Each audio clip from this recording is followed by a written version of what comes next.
jaga berdoa. InsyaAllah dengan ikhtiar dan doa kita yang Bandung akan terus buat tujuannya.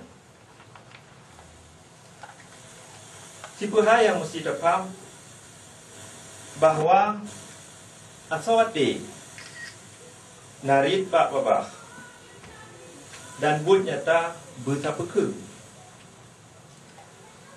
Hana mungkin kita faham dengan gerd menyalain tak pegah, lain tak buku. InsyaAllah dengan ikhtiar dan doa kita yang Bandung akan terus buat tujuannya. Siapa hal yang mesti faham bahawa asawati narid pak babah dan buat nyata betapa ke.